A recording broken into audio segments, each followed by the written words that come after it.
question 5. District 4 is a very diverse community. It has been called the International District and the Opportunity District. Although residents are friendly with each other, there is very little interaction between the ethnic groups in our local community organizations. Each group has its own expectations, but it does not appear that these expectations are conveyed to other groups in any constructive manner. What would you do to improve communication and expectations between the multiple ethnic groups and different socioeconomic areas within District 4? One of the biggest things right now that we have going on for ourselves to get more within the community and work together is Restore Rumberg. Utilize that model in order to regain community awareness and to build a bridge together, and also bringing in public safety, because there's a language barrier also with public safety. The community does not trust public safety right now. We need to close that gap.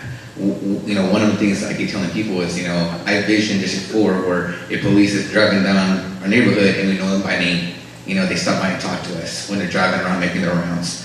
That's where we need to go. That's where we need to see how District 4 is going to be, and plus where the community can trust local APD and EMS and fire as well.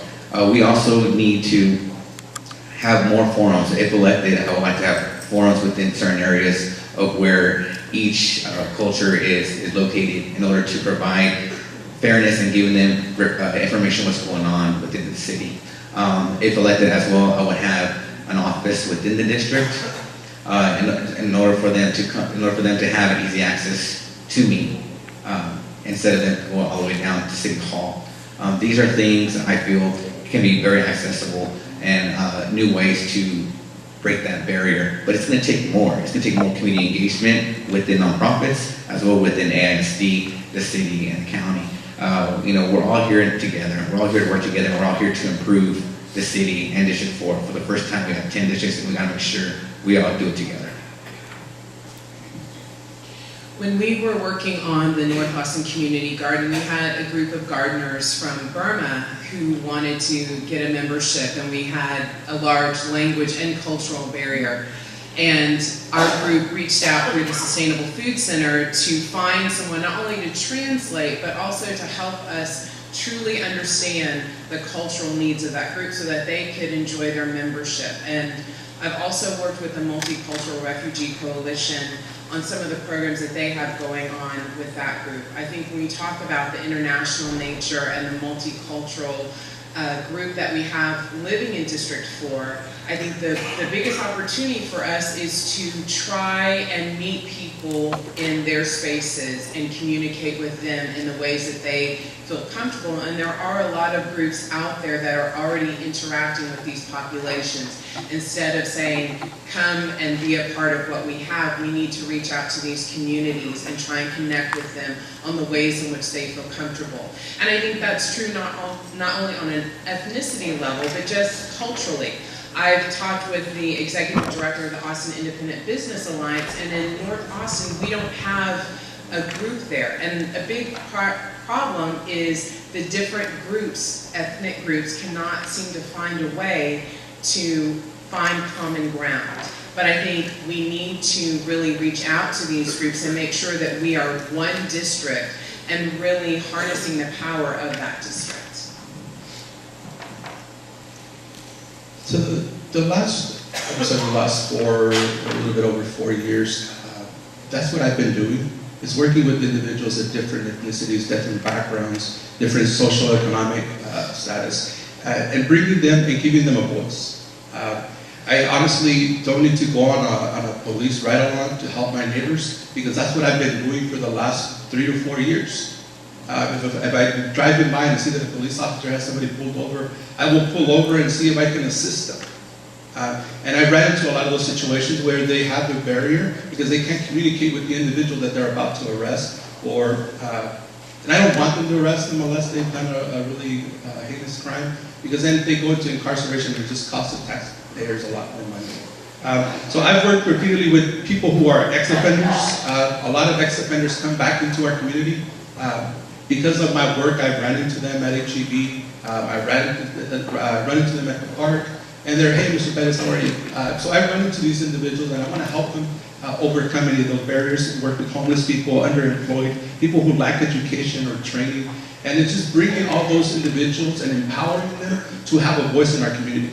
Sometimes they don't have the resources or the tools because they don't know that they're there. And that's what I've been doing here in our neighborhood for the last 5 years. It didn't just happen because I had an opportunity to run for office. That's what I've been doing. And that's kind of the premise of my campaign, is putting neighbors first. It's putting the people who are the important individuals in our community. You know, one thing about District 4, I think we are the melting pot of Austin. And it is a just incredibly wonderful place to live. There's so much diversity, so much different cultures, different ethnicities, and we have to protect that. And I think the way to protect that is our affordability. And I just want to keep pressing on this homestead exemption. I do not think it's an either or. I think it's a both. We can work on the utility issues and the homestead exemption itself. I just wanted to go back to that. With regard to how to maintain our inclusiveness, you know, I think one of the things that happens down at City Hall, we have so many boards and commissions. I will make the absolute commitment to put huge diversity, representation of our district onto the boards and commissions that the council appoints. And that's how we integrate everybody. And we allow those cultures to interact. And, you know, the more we get to know each other, the more we trust, the more we're comfortable. And I think we have to be amazingly inclusive. That's one thing that's a hallmark of just everything I've done in my 26 years while I've been in Austin. I'm not afraid to talk to anybody. And whether it's a political group, whether it's an ethnic group, whatever, I am here to hear and listen to alternate ideas, some things that are out of the box. That's what I'm all about. So thank you.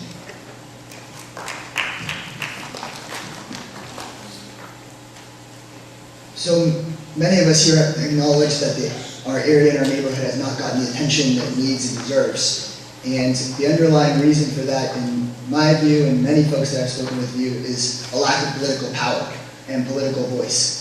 And I have a track record and the experience of building that power by bringing together diverse groups of folks, stakeholders from across ethnic lines and across class lines, from across this district and across our city and state to make change happen. And that means we have to provide, one, an organizing vision for elective office, which means actually speaking with our neighbors, not stopping door knocking after election day, but maintaining a presence in the district and keeping our area informed about pressing issues at the city. But then second, providing a view of how we can work together, providing a vision for shared prosperity across our city. And that's exactly what we did, for example, when the JW Marriott got caught illegally taking fee waivers from taxpayer dollars that it did not deserve, and that it was not complying with the law, and underpaying its workers. We had hundreds of people, plumbers from Bastrop, carpenters from Runberg, millwrights from around Windsor Park, some of them making $10 an hour, some of them making $30 an hour, but everybody was being underpaid, and taxpayers were angry and there as well from across racial lines because there were $3.8 million in taxpayer money that this developer should have been paying, but because they were the most powerful developer and largest developer in Central Texas weren't. And when we build coalitions like that, I believe we can make progressive change happen in Austin.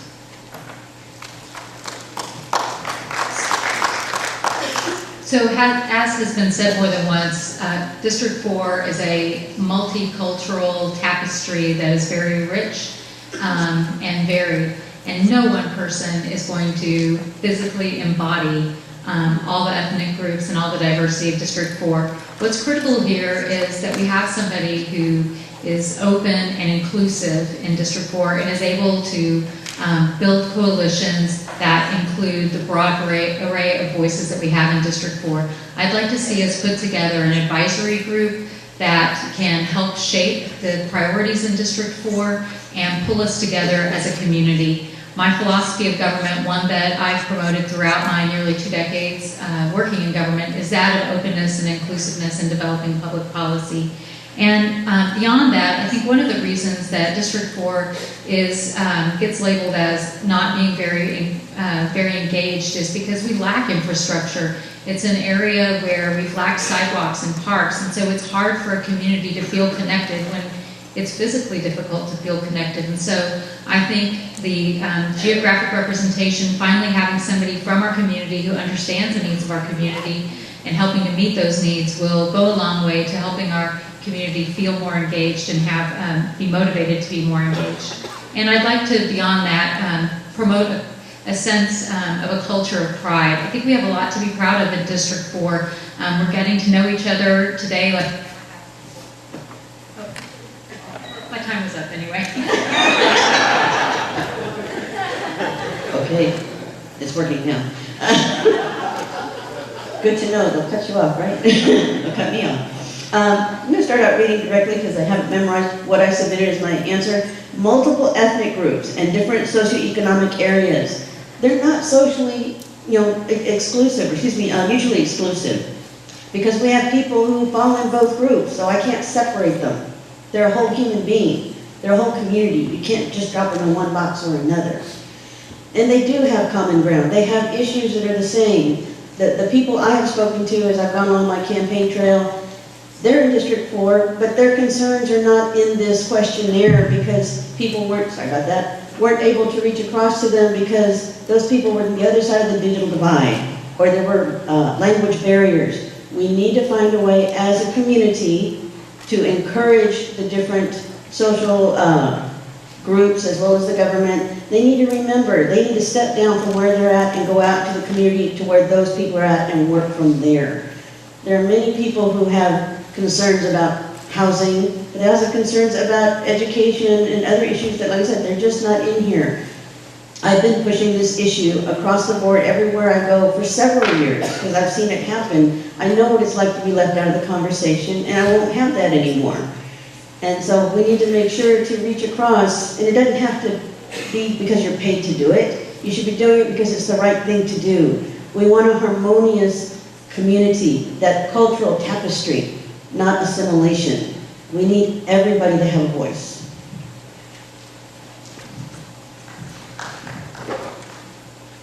You need a louder applause for her.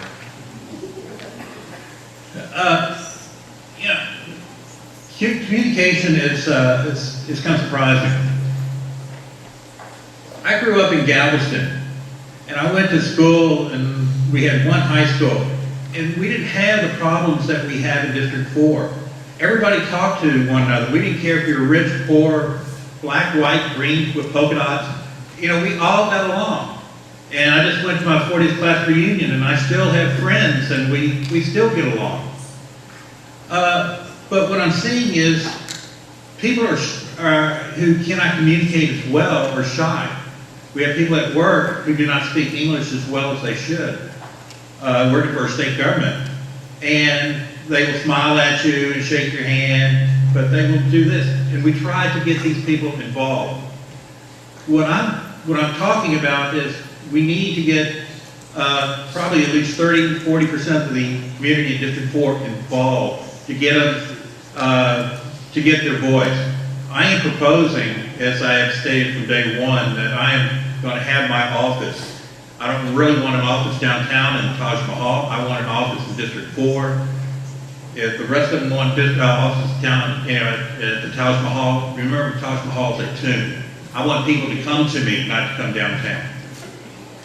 So I will have people that will be able to speak many different languages in my office, I hope.